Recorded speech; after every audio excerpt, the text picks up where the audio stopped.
Hey folks, thanks for checking into the Neutral Zone Hotel. We are an unapologetically left-leaning podcast that examines hockey at its best and at its worst.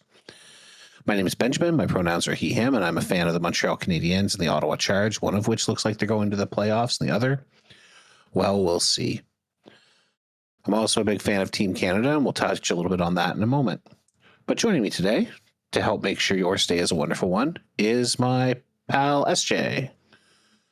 I am SJ. My pronouns are they, them, and I am a fan of the Seattle Kraken, Seattle Torrent, and Everett Silvertips, which are good. They're good and they're winning. And I don't need those pro hockey teams to be happy. I mean, I don't think you do, no. That's right. I think that the boy hockey can sustain a fandom for a decent period of time. Yep, that's right. At least until Landon DuPont ages out. Yeah, the Silvertips are pretty much the best team in the entire CHL right now. So yes. You have picked a good year to be attending several of their games, I think. Yeah, absolutely. So the question is will Landon DuPont age out or will he go to the NCAA? I think just from watching him play this year, he would benefit from one more year in the CHL and go to the NCAA as an 18-year-old after he gets drafted. I think he would struggle in the NCAA at this stage, but I may be biased. I would like him to stay in junior hockey. I wonder how much Gavin McKenna's struggles this year will inform decisions of these young athletes where they play once they're eligible to go play for a college. Obviously, McKenna has not had the year a lot of people thought. He struggled at the World Juniors. He struggled with Penn State. About the only thing he hasn't struggled to do is break a man's jaw when the guy tells off his mom. So not been a great year for Gavin. And I like I said, I wonder, does that influence some of these top level draft picks that might otherwise have jumped for the nil money? I don't know. They very well could, although I think that Gavin McKenna's struggles at Penn State are a little overblown. He's been very good there. I think people were expecting him to come in and blow the doors off in a way he hasn't, but he's not. He has not bombing on that team the way people are talking about it. I think one of the things people forget is that the Penn State program is fairly new, if I recall correctly, especially at the top level. Extremely new. So he was brought in to be the flagship player. This is not an established program. It's not like he's parachuting into Boston University or Boston College to play with a program that's got a lot of potential NHL draft picks or already drafted players and players who will go on to be top players in Europe. So it is an interesting time, and it's not something I really have looked too much into other than reading what pops up on The Athletic from time to time. But the perception of a challenging year may very well be all it takes to slow down a few of these projected high-level draft picks from making the jump. Yeah, could be. What? Landon DuPont is still only 16 years old. Oh, God. He's a baby. Yeah. A little baby. He has not yet turned 17. I think he has a summer birthday, actually. I don't know why, but that made me think of that meme you posted on our Discord. And you can join neutralzonehotel.com/Discord. Ready for the Olympic hockey coverage to be like, here's Sidney Crosby, an actual honest-to-God dinosaur. It's a miracle he's still alive. Oh, and here's his teammate Macklin Celebrini. We hear he was born last Friday. Yeah. That's an easy enough way to say to the Olympics. So, SJ, how are you enjoying the Olympic hockey tournament so far? I am quite enjoying it. I do feel like there hasn't been much in the way of like excitement around upsets. The most of the matchups have been extremely chalk. Switzerland is quite a bit better on the women's side than I had anticipated, and now I'm really regretting not having done a preview for Switzerland. I think I got to use my the Alina Müller, Lara Stalder gift several times during this tournament, which is always a joy because they are so cute in that gif. It's a gif of them doing their little like pregame warm up stance where they like spin around each other and like do this like hand shake thing, and then they kind of like jump into each other, and it's very cute. Just adorable. So yeah, good times. But at the end of the day, we are exactly where we expected to be in the women's side. It's Canada versus the US. No one, however, I don't think anybody anticipated that the US would be quite this good. They look head and shoulders above the rest of the field, including Canada. They have allowed one single goal this entire tournament, and they're winning every game by at least 5 goals. So it has been an absolute bulldozer of a team, and so much of the production has been coming from their NCAA players. It's been really tremendous to see how that youth is blending with the veteran contingent. I think that it is almost concerning for women's hockey to see how much more powerful the United States has become in the past year. And it really is the past year. Canada won the rivalry series last year, and they went to they went to overtime in the World Championship final. So something has changed. Could be Canada getting older. It could be the influx of young talent from the NCAA. Could be just the growth of individual talents on Team USA due to their exposure to the PWHL. But something has changed, and Team USA looks like a juggernaut to the point that I think Canada is not just an underdog going into the game. They are a large underdog. And pretty much the only reason that Canada has a chance to win this game is if Marie-Philippe Poulin, who by all accounts is playing injured, playing on one leg, but if she goes supernova and decides she's scoring a hat trick, I guess that's, Team USA will have to at least deal with that. But Franco looks unstoppable. The defensive core looks unbeatable, and the forwards are dynamic. It's one of the best hockey teams I've ever seen, regardless of level or gender. I mean, I really don't think Frankel has had to work all that hard.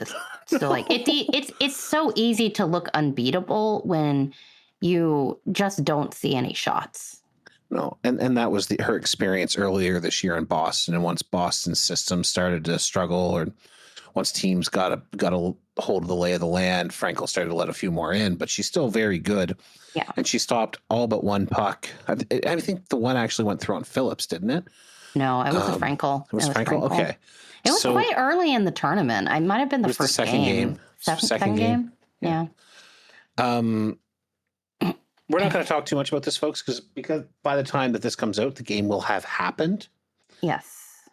I am certainly not feeling confident about Team Canada's chances, and I would say 80% chance USA wins this one. Yeah. I was so surprised at that group play game. Even without Canada, I did not expect, even without Marie-Philippe Poulin, Captain Canada, I did not expect a 5-0 beatdown. Like what? No. I don't think that Poulin on her own accounts for 5 goals for or against. So And she went beast mode in that Switzerland game and scored Canada's only 2 goals. Canada looks very shaky right now. It's going to need to be more than just Poulin bringing it in that gold medal game. But at the end of the day, Canada is very capable of, Sarah Nurse and, everyone else on that team are very capable of stepping up. So I think it's not a certain result. I think that the overall concern for me is the deployment. Julia Gosling's had a hell of a tournament, and she's getting less than 10 minutes a night. An absolute insult to the baby goose. My baby goose. Well, regardless of who controls the goose at any given moment, yes, it's fourth line scoring, but you have to do something with your fourth line. If you have players who are succeeding, it's incumbent on you as a coach to highlight them by giving them more time. The play the veteran strategy has been failing this whole tournament, and it very nearly led to disaster against Switzerland. And obviously Poulin's a veteran, but she's a special case, right? Yeah. Team Canada on the men's side, which we will talk about, they've taken their veterans and they've slid them down. Marchand's playing on the fourth line. Crosby's playing on the third line. They're letting the young guys go. And Troy Ryan is not equal to this moment, or has not yet proven equal to the moment. I guess by the time this comes out, you'll know if he's been able to pull it out, but this has to be his last tournament. He cannot be allowed to continue coaching this team, and Kingsbury cannot be allowed to continue picking this team. They have made indefensible decisions strategically and tactically, and it's time to clean house. And meanwhile, on the other side, the U.S. coach, whose name I am forgetting, Wroblewski, yes, he has done a spectacular job winning matchups, getting the right players out against the right lines, and finding that short-term tournament chemistry, sometimes by reuniting players who are familiar with themselves from the national program, sometimes by finding the right mix. That is impressive. And it's not just the skill, it's the deployment, and it's the deployment, and it's the, I just said the word for when you are good with another player. Chemistry? It's not just the deployment, it's the chemistry, it's a lot of really great work on the coaching staff on Team USA, and Team Canada has been failing on that department heavily. Mm-hmm.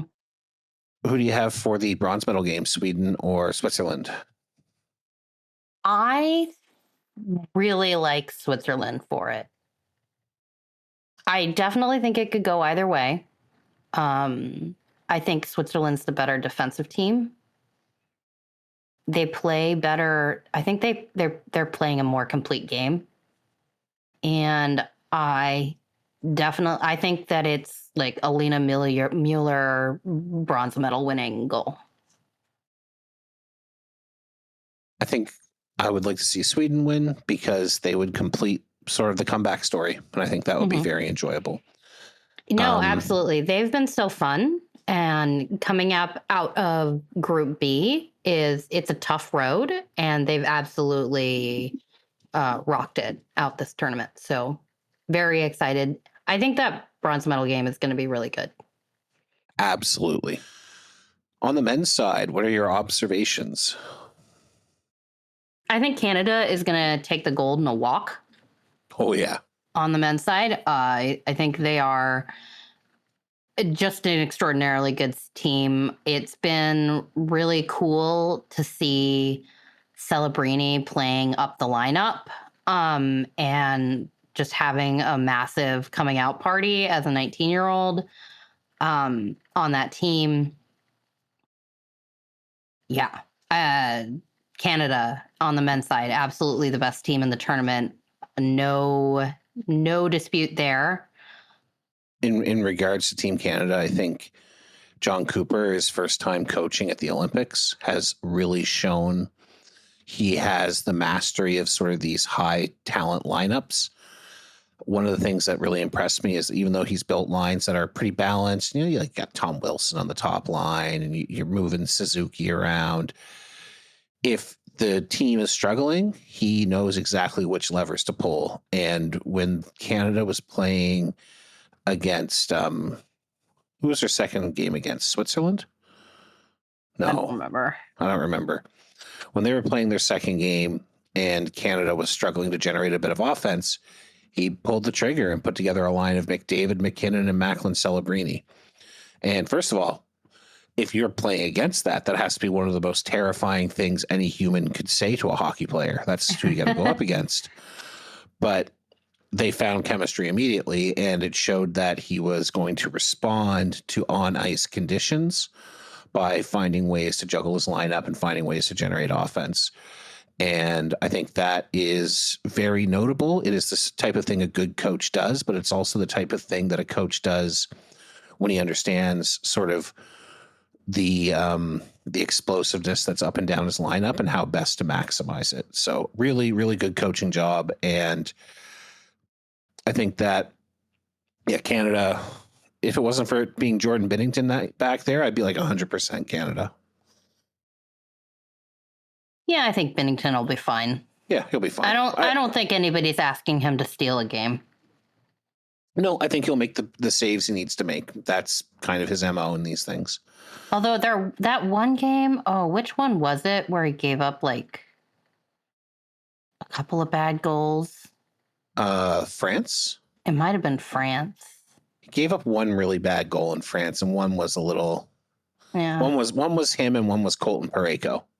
Parayko both gave it away and then biffed the chance to clear a rebound in about 5 seconds. Yeah, it was pretty good. I think, but they won that game 10-2, so who cares? Yeah, and we got to fight. So what more do you want? Ugh. I know how much you love fighting. That's why Tom Wilson is your favorite player. Oh yeah, I especially love it in the Olympics where it's explicitly not allowed. So funny that France suspended Buddy for that. Not for fighting. Not for fighting. For hyping up the crowd. It's so funny. It's just, that does make it so much better. Yeah. Also, it's good that Tom Wilson lost. He did get suckered a little bit, but it's still very funny. And that French man he's giant. He's a big boy. So his name. I will have to pull look. It up. You're gonna look, okay? I know what it was. I just gotta see it. Starts with a C. Pierre Crinon. Number 7. I remember that. Pierre Crinon. Slovakia's had a great tournament. Yeah. And Juraj Slafkovsky, big game player. Yeah, he's really building on that Olympic MVP from 2022 and having a real coming out moment. For me, the moment of the tournament was he was breaking in on an empty net and lost his stick. It got stood on by another player. And instead of being stupid and trying to kick the puck in, he planted his body around the puck and threw multiple players away from it until one of his own teammates showed up to bank it in. And I thought to myself, if he plays like that in the playoffs this year, he's going to be dangerous because that's the type of play that wins playoff series. Yeah. Just seeing the big guy grow into that body, really learn to use it. And then it's just his natural goal scoring talent. It's a real coming out party for him, and we love to see it. If only we were seeing more Montreal Canadiens players here, but Team USA does not want them. So, no, it does not. And given that overtime is 3-on-3, and if we haven't seen a single overtime game, but if the gold medal game goes to 3-on-3 overtime and it's unlimited periods 3-on-3 overtime, who's the best player in the league at 3-on-3 overtime? Nick Suzuki. No. I don't know. Yes. Who is it? It's Cole Caulfield. Is it? Yeah. I think he's got 5 or 6 game-winning goals this year in overtime. It's... All right. It's... if that's what happens, if USA gets to overtime and loses, the decision making around roster construction will look even more incorrect, especially given that Team USA multiple times brought TJ Oshie just in case there was a shootout. So, how are you feeling? TJ Oshie, not a good color commentator. He's just raw. new. He sounds raw. Yeah, it's tough. I was listening to a game this morning where he was color commentating. They've mostly had him on intermissions.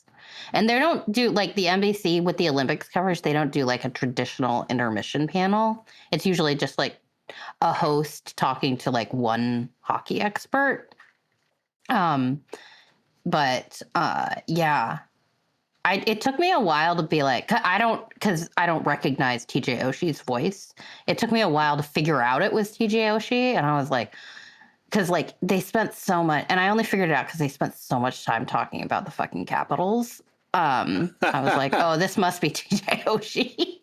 The combined TSN Sportsnet /CBC panels and team for men's hockey on CBC has been a trip, because Mike Johnson's been incredibly good as color, but oh yeah, always. Cuthbert is starting to, like, he's starting to age.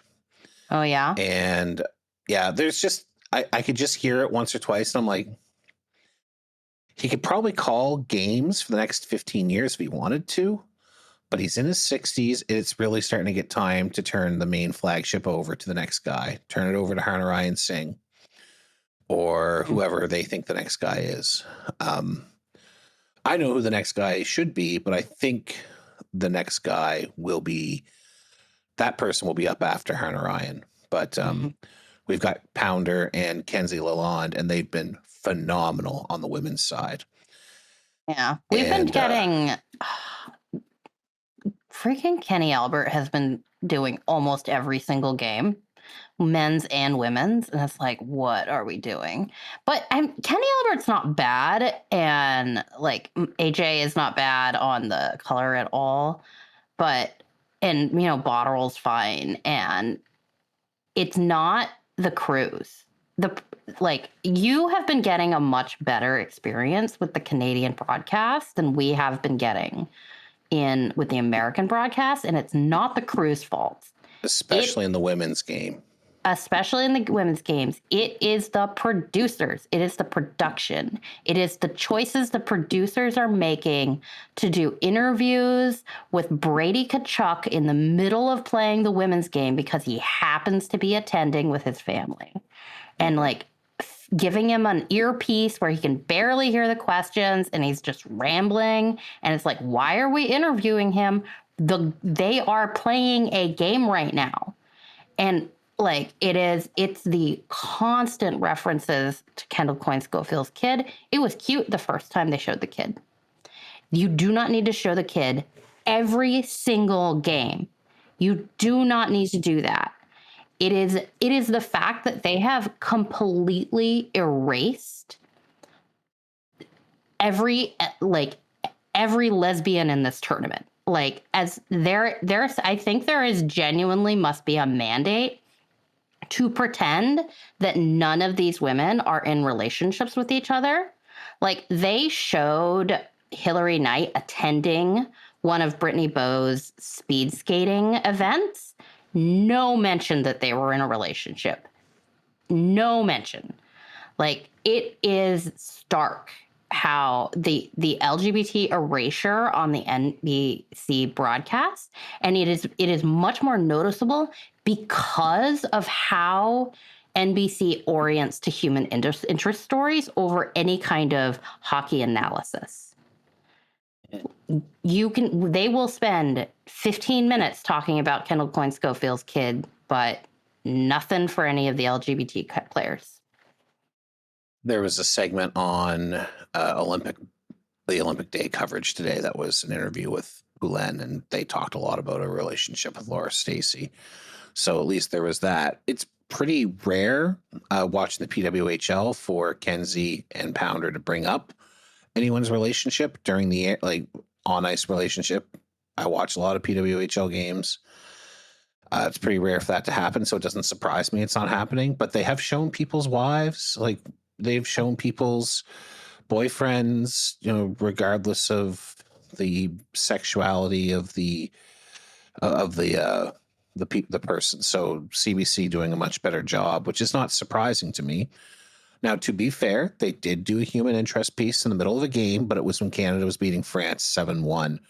They interviewed Seth Jarvis's buddies, and they talked all about, they talked a little bit during the game, but it was 7-1. Who cares, right? Yeah. If the game had been close, they never would have put that on during live action.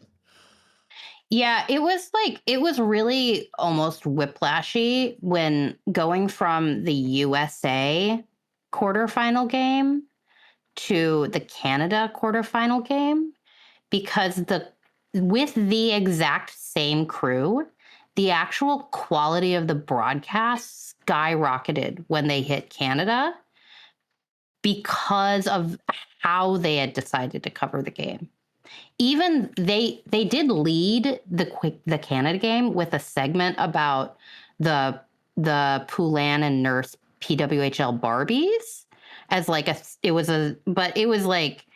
it was fairly short. It was at the start of the game. It was the biggest human interest story they added to that game. But they talked about, like, Botterill and Mleczko talked about hockey. They got to talk about hockey during that game in a way that they absolutely were not allowed to do in the USA game that happened just 2 hours before. Yeah. And I think that is a shame, because I understand that human interest stories can draw people in, but you're never going to keep someone as a hockey fan unless they get to appreciate the game for what it is. Yeah. And this is true of people who have come to the game because they've been channel surfing during the Olympics. And it is true of people who decided to watch a game of hockey because they fell in love with Ilya Rozhanov and him freaking out about a loon up in the Gatineau Hills. And it is true of people who watched hockey for the first time because of the Miracle on Ice, or because they watched the Mighty Ducks when they were a kid, or any other number of reasons. That's your gateway to watch a game. But if no one is talking about the game and explaining it and educating the average new viewer and talking about the beauty of the game, the speed of it, the skill it takes, how are you supposed to fall in love with the sport? Mm-hmm. If that happened to a game of American football on a big stage, there would be people protesting. They would never do that to basketball at the Olympics. NBC is very bad at this by all accounts, but this is a huge chance to sell the sport, and they're not equal to the moment. Long and the short of it is, if you have a VPN, go to turn on your VPN to Toronto and go to gem.cbc.ca and enjoy a real hockey broadcast tomorrow. Sad. Yep. It makes me sad. It's a huge blown opportunity. Mm-hmm. And so I've said a few times. I do think that the USA women's team, just through sheer dominance, is going to gain some real momentum, Sure. regardless of the quality of these broadcasts. And they do say PWHL multiple times for broadcasts, so I think the PWHL is going to gain some real momentum in the States out of this as well, unless they squander it for some reason. But the potential is there. So another thing I want to talk about is sticking with the PWHL. This week, the next episode of The Rise, which is a documentary series chronicling the sharp increase in interest and participation in women's sports in the United States. The episode of The Rise, focusing on the first season of the PWHL, debuted. And I watched it, even though it's not available in Canada. I was able to figure out a way. And I got to tell you, They shouldn't have called it the inaugural season of the PWHL. They should have called it Kendall Coyne Schofield and Friends. And a lot of her little baby. Yeah. It does nothing to refute the suggestions that the league really wanted Minnesota to win the first year. Interesting. So about half of the documentary is focused on Minnesota. And I get it. They won the first cup, and Kendall Coyne is a big part of the foundation of the league. But they barely talked to anyone who played for the Sirens at the time, or PWHL New York, but I'm going to call them by their modern names. They did talk to Sophie Jakes a fair bit, but you got the sense it was only because she got traded to Minnesota.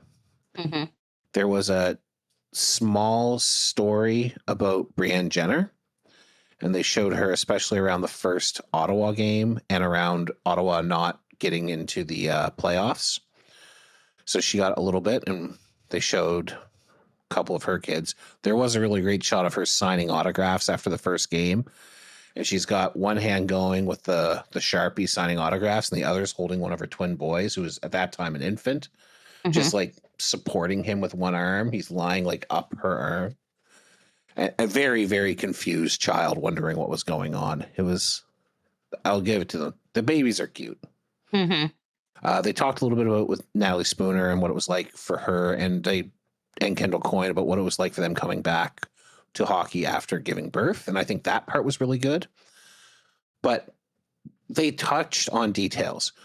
It took them 4 years to build the PWHL business plan, but they don't tell me anything more about it. Stan Kasten later mentions that their business plan suggested that they were only expecting an average attendance of 1,000 people a night in the first season. That would be really interesting to know where those numbers came from. And it would be interesting to understand how the success of the league impacted their business operations. But it was really just a series of human interest pieces, primarily one big one, designed to hype up, the people. And there is a level, I think, of you have to sell a game stars to sell the game. Yeah. But they did not sell the sport of hockey. And given that the Rise is focused primarily on the NWBA, it is an opportunity to draw in people who would not have otherwise watched a little bit of hockey. And again, like I said, you can sell your stars, you can sell your human interest pieces, but ultimately you need that person to be able to pick up the game and watch it and enjoy it for what it is. And I don't think they did a lot of that at all. They showed heartbreak, and they showed success, and they showed a semi-real, like they showed the how it was Knight versus Coyne was a big part of the finals discussion. There were a few other really interesting pieces. One was the discussion with Sophie Jakes about what it was like to be traded. And they called her and said, get on a flight. And she packed a bag and left and didn't even get to say goodbye to her roommates because they were out at the time. They talked about, they showed some very real tears. They highlighted some very real cursing. I thought that they were not going to show the game 4 of the finals where the game-winning goal or the cup-winning goal was waved off or through challenge. But it was pretty funny to hear Knight saying, I hope they make them put all this shit back on. It was good. So there's good moments. And like they did a good job telling the story, but I don't know, it was very hagiographical, and yeah, it was propaganda. Not that I expected anything else from known hockey fan Reese Witherspoon, but I would say if you're already a fan of the PWHL, you would get a little bit out of it. But if you're trying to get someone into hockey, try getting them into hockey and then show this to them. Not only that way I think the thing that you really want to be able to do is you want to say, hey, these are some interesting people. and they have real stories, but you want to also juxtapose that with look at this game and look at the speed of the game and look at the success of the game. I mean, the best way to get to do it is, if you are so lucky, take someone to a game. Yes, obviously. I'm go to a hockey game if you haven't, but it's so different from watching on TV. It's so different. It is and it isn't. Hey, I think you just see a different aspect of the game. I think that watching on TV is good study for being at the game to understand what's happening. Oh, yeah. You definitely, if you're a new hockey fan and you're watching on TV and you have the commentary and, people are telling you what's going on, it is a lot easier to understand what is happening. But it is not the immersive experience. There's so much that you don't see on the broadcast. And you don't have that crowd, energy.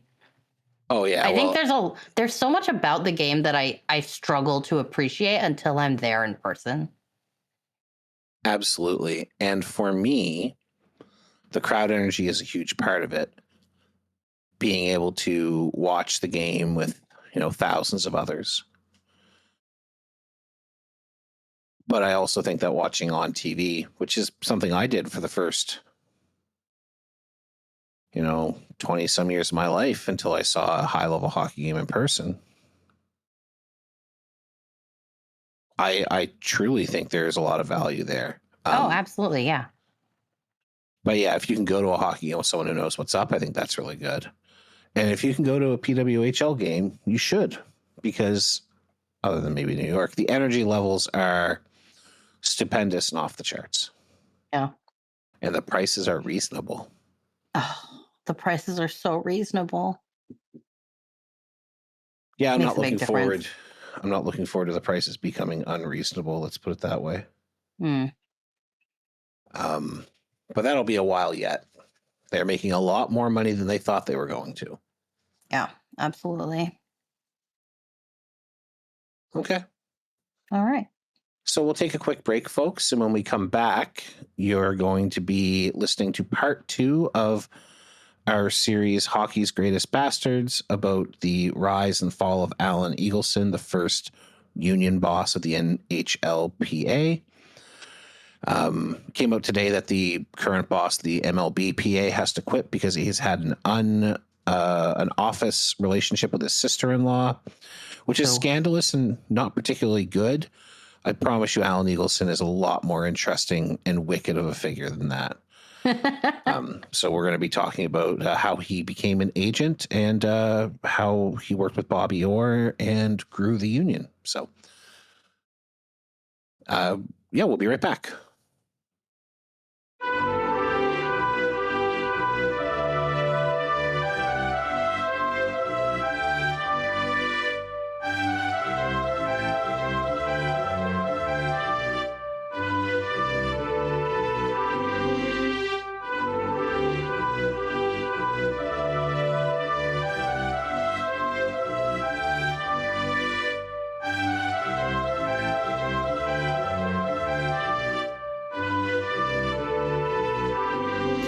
Hey, folks, welcome back to this little segment we're calling Hockey's Greatest Bastards, about Alan Eagleson, the hockey czar who ran the game from the late 60s until the early 90s.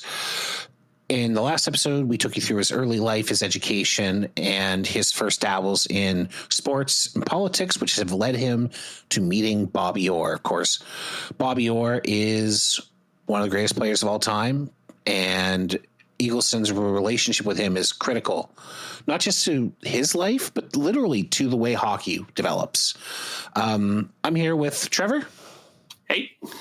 Madison. Hello. And of course, we're here with SJ. Hi, Leif is also here. And Leo as well.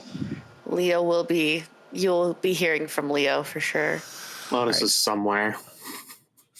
So we are just going to jump right back into it. So when we left off, Alan Eagleson had met Bobby Orr at a banquet dinner in Perry Sound. And his father Doug asked Alan if he wanted to represent Bobby Orr. So Eagleson, as we know, had become friendly with some of the Maple Leafs and begun advising them during their contract negotiations. He had grown close to them through his friendship with Bob Pulford and providing them with services like acting as their lawyer around parking and speeding tickets. Brewer, who is an enigmatic man who can best be described as someone who marched to the beat of his own drum, also employed Eagleson to help his negotiation with the Leafs. Punch Imlock, the general manager and coach of the Leafs, refused to deal with any agents, so Brewer simply retired. He said, fuck it, I'm out. He retired to go back to school. Because he was no longer an NHL player, he thought he should now be an amateur athlete and be allowed to play for Father David Bauer's Canadian Nationals. The NHL said no, so Brewer enlisted Eagleson to help fight the battle to restore his amateur status, a battle Eagleson would win. Brewer played for the Canadian Nationals at several international tournaments. Representing Brewer, combined with Eagleson's previous acquaintanceship with Doug Orr and Alan's natural selling ability, convinced the Orr family to give him a chance. So I'm getting the impression that he was actually pretty effective as a lawyer. He probably wasn't bad. So no one ever says he's a bad lawyer. And a lot of people who interact with him say things like, if he had just been honest, he could have made everyone a shit ton more money because he was a smart guy. Yeah. He wasn't a bad lawyer. He was just a scummy guy. Yeah. All right. I mean, Ted Bundy was a good lawyer too. There you go. Oh, now there's a comparison. So I'm going to quote from Bobby Orr's book, which is called Orr, My Story. There's a whole chapter on Alan. There's a whole chapter on Alan Eagleson, so we've got a few good choice quotes from the man himself. Love him or hate him, Eagleson could sell, and he could especially sell himself. It was my mother who would ask him the toughest question. What would he be charging for his services? He responded with a look of great sincerity and answered, Mrs. Orr, I'll make money only if your son makes money. And that was true. What was the cut he took? That is how agents work, though. We will talk about how much money Alan Eagleson made and how much money Bobby Orr made during his time in hockey a little bit later on. But I bet it was a lot more than Bobby Orr made.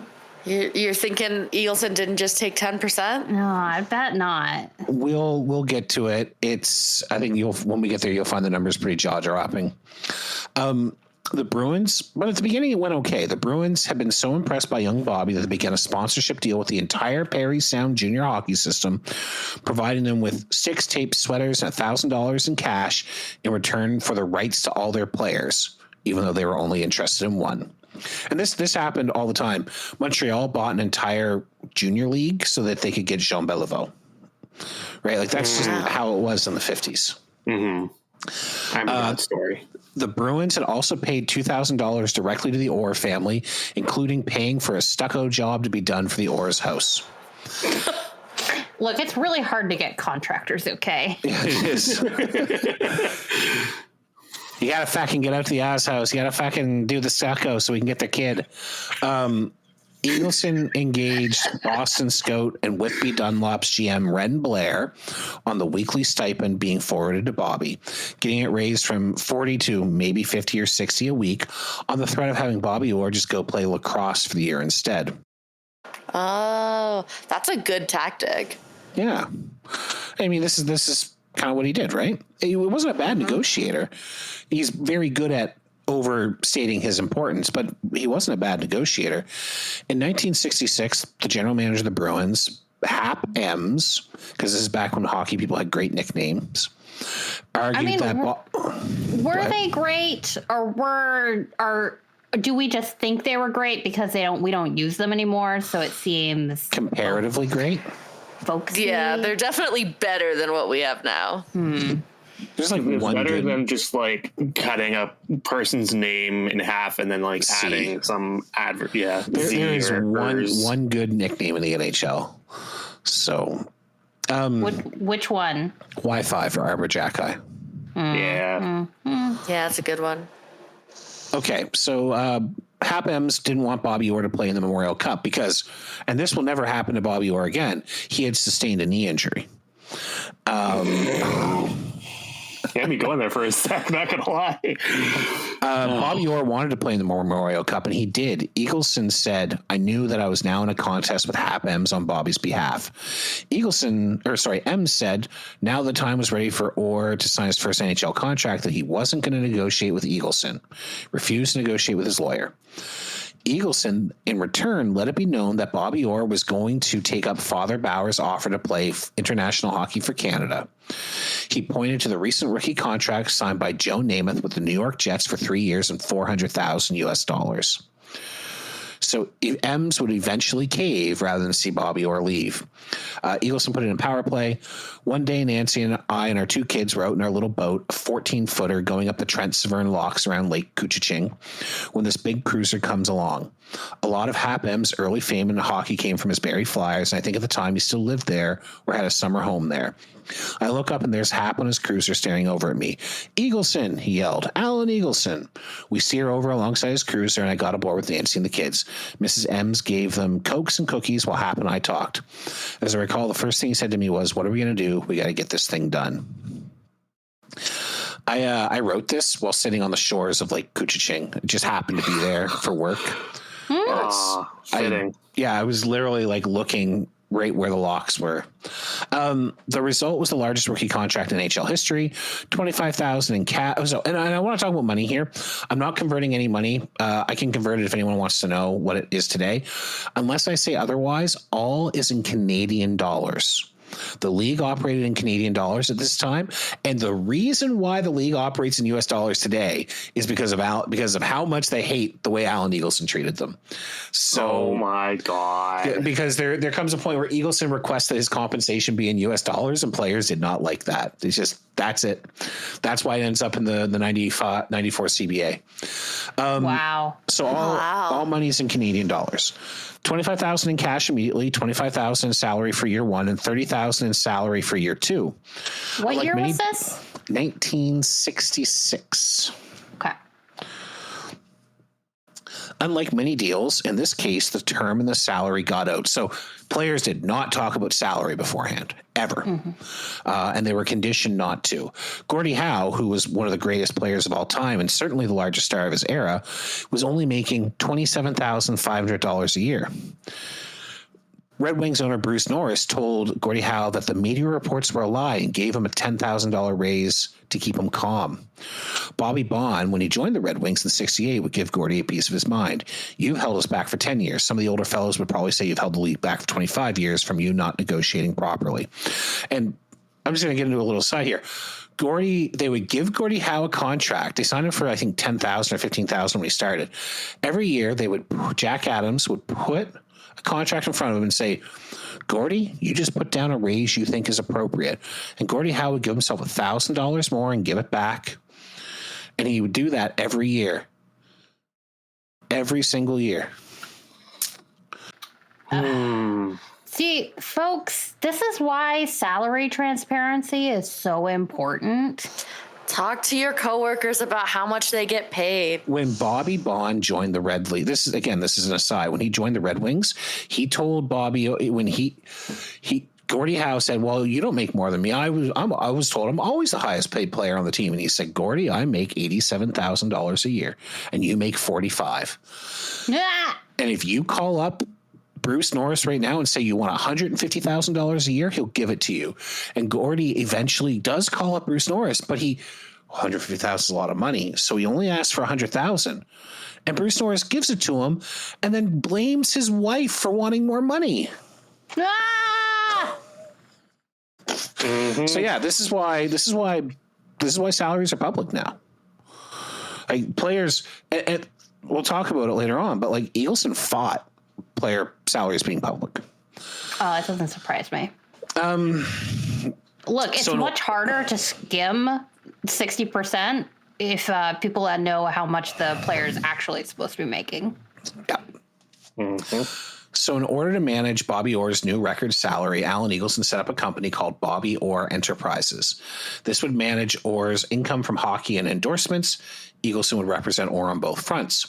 Bobby Orr Enterprises would be owned by Orr, but run by Eagleson, and some of Eagleson's friends and Doug Orr would be directors. Eagleson called it at the time the best pension plan I could give Bobby Orr. Eagleson arranged for the Bruins to actually contract Bobby Orr Enterprises for the hockey services of the business employees, Bobby Orr. As a result, they wrote off Bobby's salary as a business expense.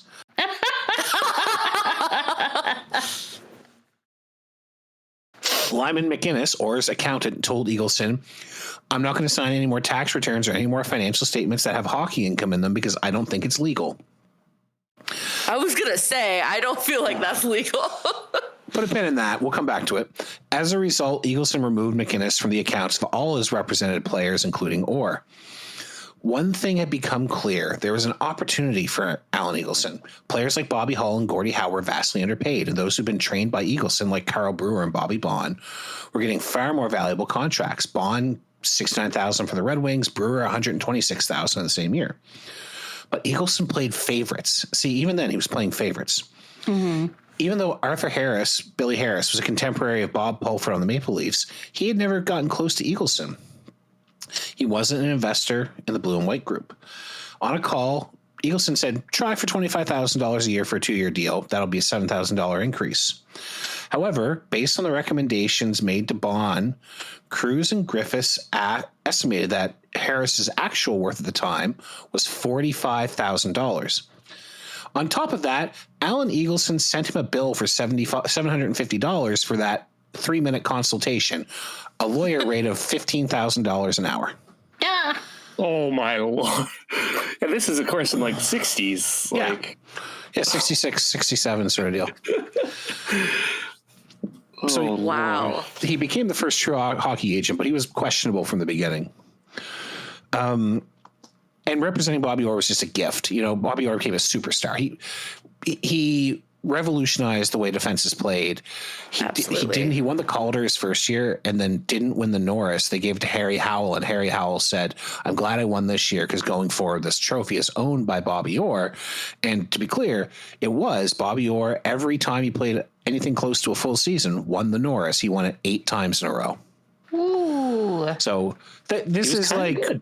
I have Wayne Gretzky as my client. I have Sidney Crosby as my client levels of fame.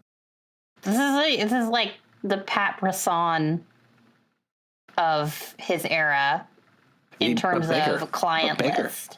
But yeah, somehow bigger. Yeah, Pat Brisson if there were no other agents. So Bobby Orr became his friend, right? He would recommend Eagleson to Bruins players and to players from other teams. He brought Eagleson into locker rooms to talk with players, and they couldn't wait to talk to their lawyer. After all, he'd seemingly done right by Bobby Orr. By 1972, he had 150 hockey clients, and how many teams were in the league in 1972? 14. Do the math. That's half the players.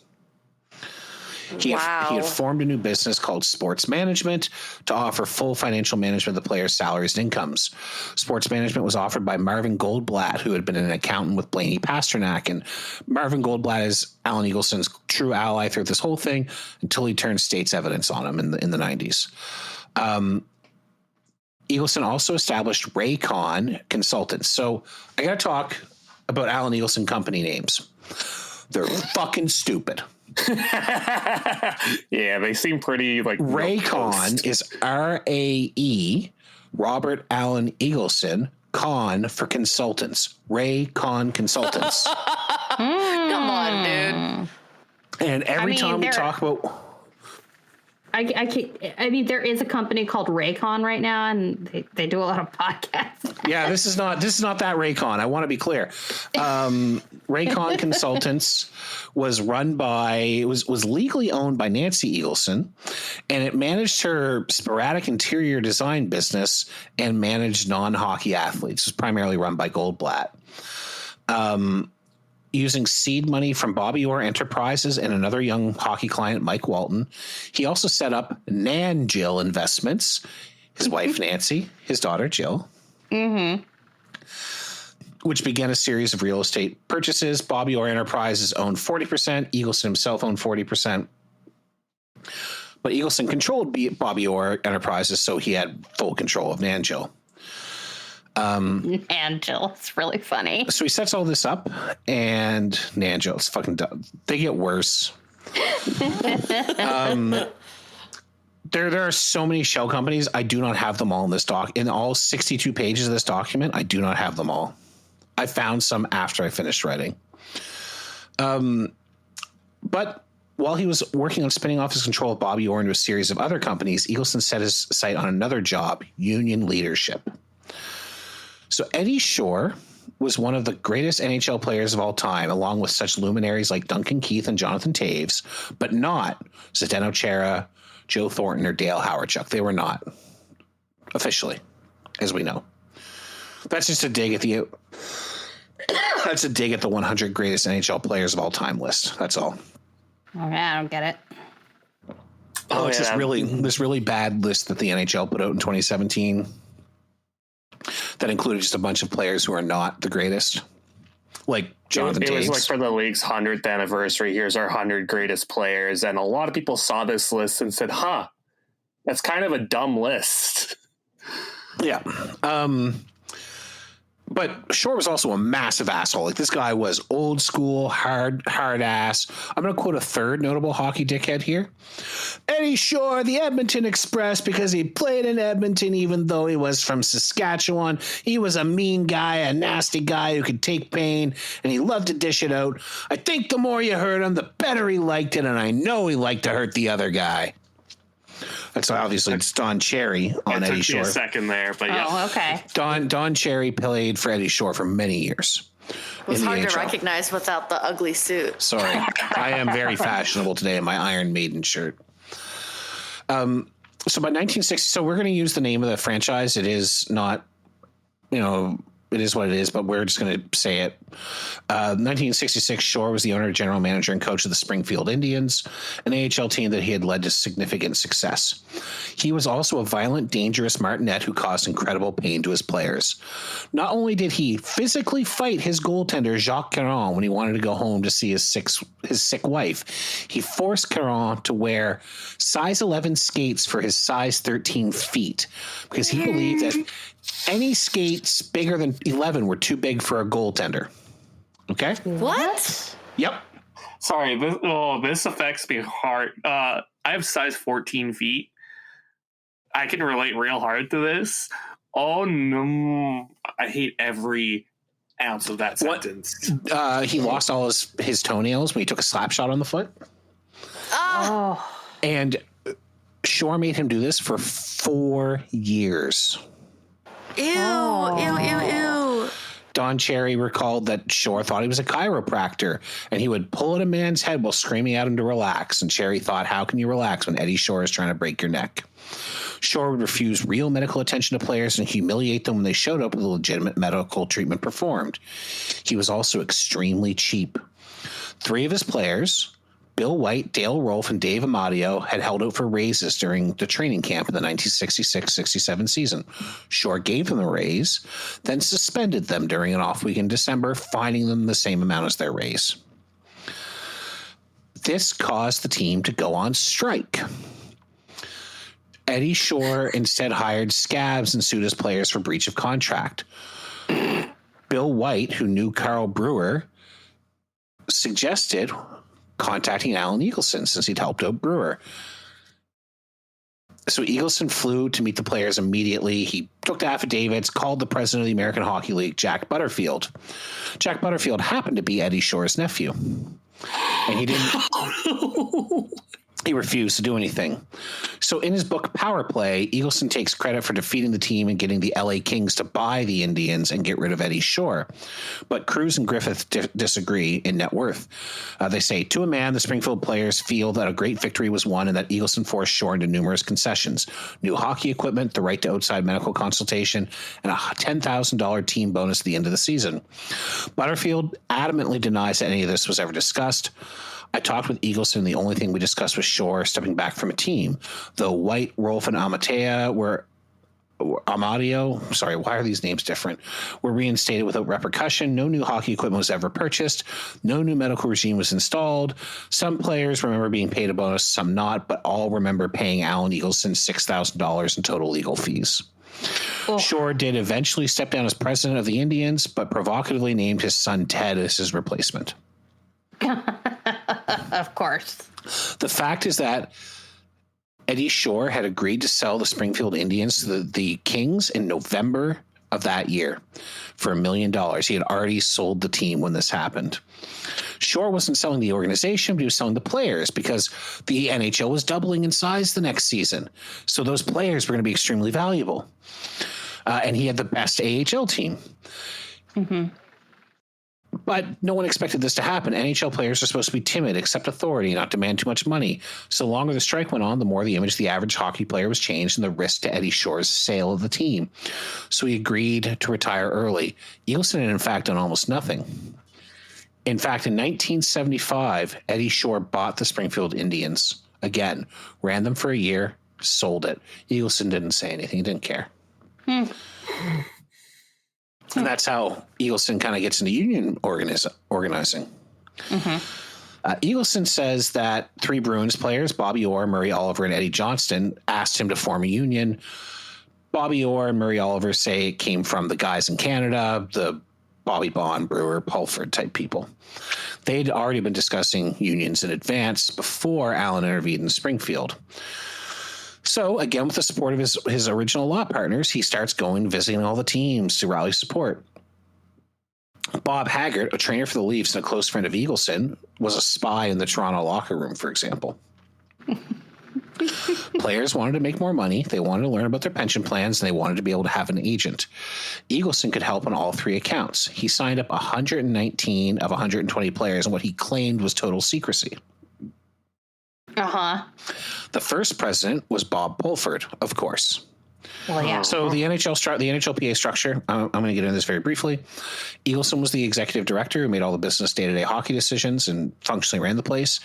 Each team had a player representative, and then there was a president who had a vote and a series of vice presidents that goes up over the years as the amount of teams go up. Alan Eagleson handpicks the vice presidents, which allows him to have basically get a majority on any vote. But the NHL was aware of Eagleson's union forming attempts. Eagleson, in fact, told an AP reporter about it in March 1967. He told Fred Fisher as well. And in fact, may have sold the information to Red Fisher. It's not clear. Red Fisher ends up getting a payout later on in this story. Of course. Who's Red Fisher? A legendary Montreal hockey writer, like one of the titans of hockey writing. Okay. Like if they hadn't named the award, the hockey rating award, after the guy they did, it would have been named after Red Fisher. I think there is actually an award named after him. Wait, who's the hockey writing award named after? At the Hockey Hall of Fame Writers Is that Foster Award. Hewitt? No, that's broadcasting. No, the Elmer Ferguson Memorial Oh, Award. all right. The Foster Hewitt is Canadian Broadcasting, I think. Yeah. Sorry, All right. side note. We're all learning No, here. Why you're not? all allowed to ask. So at the end, they finally confronted the owners of the NHL amateur draft in Montreal in 1967. 6 players twitching with nervous energy and recently acquired bravado filed into the meeting room to face Bruce Norris. And I'm quoting here from Net Worth again. Filed into the meeting room to face Bruce Norris of Detroit, David Molson of Montreal, Bill Wirtz of Chicago, Senator Jack McGregor of Pittsburgh, Walter Bush of Minnesota, and Barry Van Gerbig of Oakland. Also present was Charles Mulcahy, Secretary of the NHL Board of Governors. I've been directed to tell you that we want Alan Eagleson to speak on our behalf, Bob Pulford, NHLPA president, read from a prepared statement. The owners refused to talk to the players through Eagleson, and the small group left the room. After a bare 5 minutes, the governor sent out an emissary to ask the players who had just gone to the hallway to return. The subsequent discussion lasted just 15 minutes and concluded with the formal recognition of the NHL Players Association. The whole thing had the air of a set piece, staged for the benefits of observers and perhaps of the participants as well. So the big question is why did they allow this to happen, right? Mm-hmm. If you're the owner of a giant sports organization, you probably don't want a union. Like in our modern era, it's normal, but at that time, unions were new in sports, and in fact, they had crushed a union attempt 10 years before. And I'm going to talk a little bit about that because I just think it's interesting. So in 1957, the owners had crushed Ted Lindsay's player union with brutal efficiency. They had isolated the pro union players by shuffling 32% of players around, either through promoting rookies and demoting veterans or through trades that may not necessarily have had hockey reasons. Like Ted Lindsay's business partner got sent to the minors. He had to quit hockey. They traded a ton of people. Detroit coach Jack Adams stripped the captaincy from Lindsay and gave it to Red Kelly. They traded Lindsay to the last place Blackhawks, even though he had scored 85 points in 70 games, 30 goals. And then they issued a press release claiming Lindsay was making $25,000 and he was, instead of the $12,000 he was getting. And then they took that newspaper story, because of course they could get it written up in the newspaper, and put it in every Red Wings player's locker. Then Jack Adams came in and denigrated Lindsay as a cancer, disloyal. He spit in the face of Bruce Norris's generosity. The Red Wings don't make a dime. They give you money out of the goodness of their hearts, and you're being ungrateful by forming a union. Lindsay would claim the Wings withdrew from the union as a result of the long beratement, which broke the union. Red Kelly claims they withdrew because the Maple Leafs went on strike without talking to the Wings first. Regardless, one locker room gone, the rest crumbled. The owners had won. They gave up very little, a $7,000 minimum salary, which only increased the salary of like one player. Moving expenses for traded players, a small increase to the playoff bonus pool, the right of a player to determine their fitness to resume play after injury. And the last point is meaningless because NHL franchises retain the right to cut any player at any time for any reason. Mm-hmm. So in 1957, as in 1925, during the Great Players' Strike that ended the Hamilton Tigers franchise, the NHL players had been on their own. But in 1966, Jimmy Hoffa had announced plans to unionize all 4 professional sports leagues in North America. The NHL had dismissed this publicly, but behind closed doors were worried about the power of Jimmy Hoffa's Teamsters. In the NFL, players were so upset with their ineffectual union that they formed a second union to push for change. And that union was associated with the Teamsters. Marvin Müller, the president of the Major League Baseball, PA, had come from the executive of the United Steelworkers of America. In a world where actual union strength was accruing in other sports, Alan Eagleson must have seemed like a pretty good option. Okay. Montreal general manager Sam Pollock called it the price of doing business. Conn Smythe said, "I don't like unions, but I'm glad it's Eagleson at the head of the Players Association rather than somebody else." Conn Smythe, the owner of the Maple Leafs. Jeez. They got to change the name of that award. NHL president Clarence Campbell later recalled, "I shuddered to think of what would have happened to the NHL if we had a Marvin Müller or Ed Garvey at the head of our PA. Eagleson wasn't a tooth fairy, but when the chips have been down, he has acted like one." Would you imagine saying that as the head of the NHL about the leader of the union? Could you imagine Gary Bettman saying that about fucking Marty Walsh? He's been a tooth fairy. I genuinely have no idea what the implication of that is. Like, what does that even mean? I think it means he's not plucking teeth. What? I don't know. Look, Clarence Campbell died 50 years ago. We can't go by his slang. I also wonder if it means like giving money. Like, yeah, tooth fairies give money for nothing. Gives money. Wasn't a tooth fairy, but when the chips were down, he acted. I need a dictionary for this. Okay, well, Bill Wirtz was the owner of the Blackhawks, was incredibly pleased. Cruz and Griffiths described him as resembling a cat who just swallowed a juicy canary. And the NHLPA wouldn't get a leader who truly came from organized labor until Don Fair in 2010. Oh, that's grim. Yeah. Famously ineffective Don Fair. Yeah. So Eagleson seemed like a good option because he didn't know anything about running a union. He'd never been a member of one. He was close to multiple members of leaderships. He had friendships with Clarence Campbell, Harold Ballard, and Sam Pollock. And he would do what they wanted. The first thing they wanted was no Teamsters, right? Mm-hmm. So I'm going to quote from Power Play here.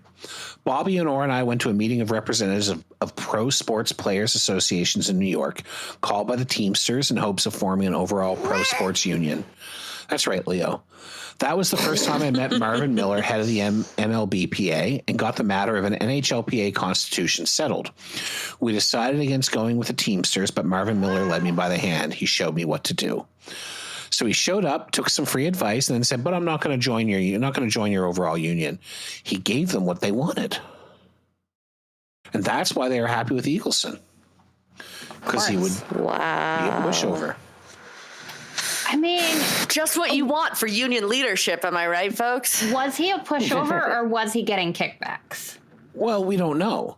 So we do know. Like, based on like his previous behavior, it doesn't seem like he was actually a pushover. So we can't actually prove that he got direct kickbacks. Most likely what he was getting was making sure his players got preferential signing treatment. And that will certainly be something we see later on, especially when we talk about the Bobby Orr Chicago contract. There are, and I didn't document it here, but in one of the books, there is players who said straight up that Eagleson got direct payments from the teams for getting them to sign that player. So by being friendly with the head of the NHL, he could ensure his sports management business had more successful clients. Yeah. And so what if he sold out the entire NHLPA for it? It's a direct conflict of interest. He had no business doing both at once. Yeah, the players had no business trusting him to do both at once. But they did, because he had gotten Bobby Orr a good deal, and because he got Carl Brewer got to play international hockey. And no one has ever accused hockey players of being smart. No, and they you won't by the end of this. So what did the union actually do early on? As other sports unions began advocating for their players, they looked primarily at player salaries. And they came to the conclusion that the best way to improve player salaries was to improve player mobility by the elimination of the reserve clause. So the reserve clause is described in net worth this way. At the time, Eagleson and his supporters founded the NHLPA in 1967. Players were without the rights most workers outside of professional sport take for granted. When a player signed a SPC, standard player contract, he was an NHL club's property until the club decided otherwise. The reserve clause of the contract stipulated that a player belonged to his NHL team for life, even after retirement, unless traded to another team. If a player was unhappy with the amount of money he was offered in a contract, he could not take his services to another team. He could either accept what was on the table, hope that he was traded, or quit. The reserve clause. Lifetime player rights. No such thing as free agency. Not even restricted free agency. That's wild. So in Power Play, Eagleson takes credit for eliminating the reserve clause in one chapter, but in another, he admits it's the World Hockey Association that challenged the rule. Baseball shed itself its reserve clause in 1967 when player Curt Flood sued.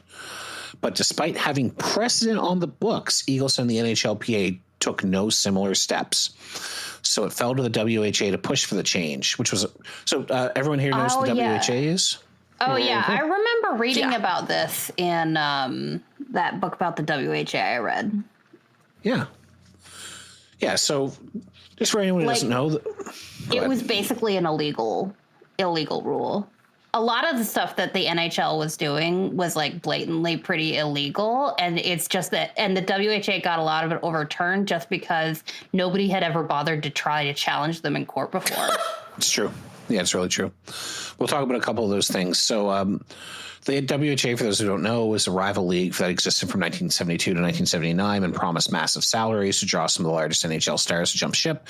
The biggest name caught by this event was Bobby Hull, who signed for an eye-popping $1 million. But the NHL's reserve clause said those players couldn't sign with other franchises, let alone other leagues. So the WHA sued. And they got some help from an unexpected source. The United States Department of Justice had already begun investigating the NHL under the Sherman Antitrust Act of 1890. We love antitrust lawsuits. Yeah. Bring those bad boys back. At the time, the NHL was headquartered in Montreal. Clarence Campbell maintained the league should only be governed by Canadian laws. The Department of Justice said 84% of NHL games since expansion were played in the United States and took an opposite stance, and they intervened in the lawsuit. So an injunction was issued, and it is described as thus in Rebel League, a book about the WHA. That's the one I read. Among other things, Higginbottom ruled the NHL was primarily a multi-state binational business where the fundamental motive is the making of money. Then, despite the thousands of words uttered on this record by all parties about the glory of the sport of hockey and the grandeur of its superstars, the basic factor here are not the sheer exhilaration from observing the speeding puck, but rather the desire to maximize the available buck. That goes pretty hard, eh? Judge Hickenbottom. Book. Yeah. It was a good book. What a quote. Yeah. The NHL was the result of a common agreement, mutual understanding, and conspiracy by the NHL and its affiliate minor leagues to maintain a monopolistic position so strong that the NHL precludes effective competition by the entry of another major professional hockey league. The record is devoid of any evidence implying, much less demonstrating, that the reserve clause has been retained as a result of serious good faith collective bargaining. So there was an injunction issued. They did not get a ruling, but Clarence Campbell, who was a lawyer who had prosecuted Nazi war criminals at Nuremberg, knew when he was beaten. The NHL voluntarily ended the reserve clause after the ruling and losing a $1.7 million antitrust judgment. Alan Eagleson and the NHLPA had done nothing to make this happen. The NHL announced a new method of controlling players at the same time, a compensation scheme. So that's, and this is familiar to anyone who's paid attention, knows like the history of like Scott Stevens and all that. Basically, if a player leaves in free agency, go to another team, they get something back, draft picks, players, etc. When the NHLPA and the NHL signed their first CBA in 1975, Eagleson and the NHLPA agreed to the new compensation racket without any complaints, claiming it was required to get into concessions on pensions. And you will hear that a fucking lot. The new system was so onerous that from 1976 to 1980, only 23 players switched teams, and the most notable name was Rogie Vachon. Jeez. So when Rogie Vachon signed in free agency with the Detroit Red Wings, the NHL, following their compensation schedule, took talented youngster Dale McCourt and awarded him to the Los Angeles Kings. McCourt, who had signed to play in Detroit, sued and got an injunction forbidding him to be traded to LA. The NHL won the additional case, but when McCourt prepared an appeal, the NHL forced LA to trade him back to Detroit. During this time, Eagleson and the NHLPA, ostensibly responsible for representing players, were silent.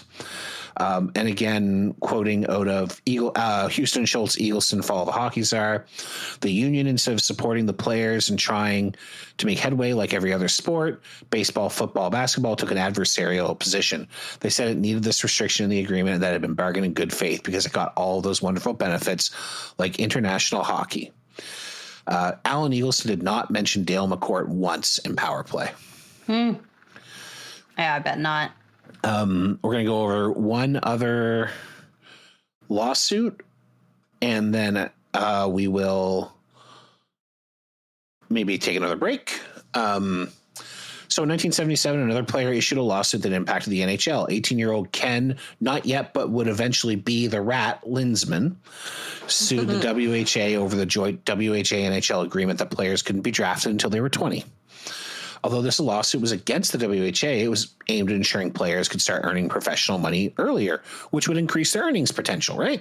Mm-hmm. Yet again, crickets from Eagleson. Eagleson wouldn't give us the time of day, Linsman said. It's worth noting that Alan Eagleson stopped getting personal young clients at a certain point as he got busy. He had established stars, guys like Bobby Orr and Daryl Sittler. So he wasn't getting the young guns anymore. Other agents were getting the young guns. So why would he want a 19-year-old to be playing hockey? There was nothing in it for him. Wasn't as much in it for him. Yeah.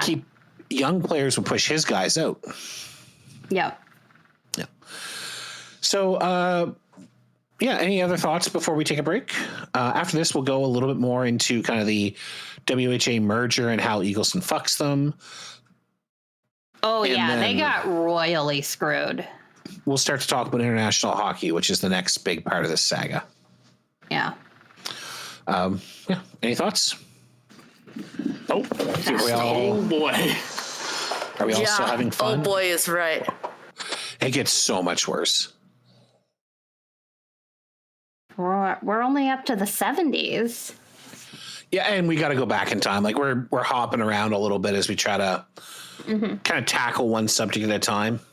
So union leadership in the 70s is the current subject, and then we'll do some other stuff. Okay, so folks, thank you so much for listening. I hope you're enjoying. We'll be back next week with our next segment. I want to thank everyone who's taking part, but we'll send you back to the main show now. All right, folks, I hope you enjoyed that little bit of hockey history. This has been the Neutral Zone Hotel, which is written, hosted, and produced by us, the Neutral Zone Hotel crew. You can find out more at neutralzonehotel.com, neutralzonehotel.com/Discord for our permanent Discord link. We would love to have you hang out with us. We are on Bluesky at neutralzonehotel.bsky.social, and we're on YouTube at Neutral Zone Hotel. Whatever you're listening to, thumbs up, 5 stars, smash the like button, do whatever it is you need to do to say you're having a great time. But folks, we will see you during your next stay.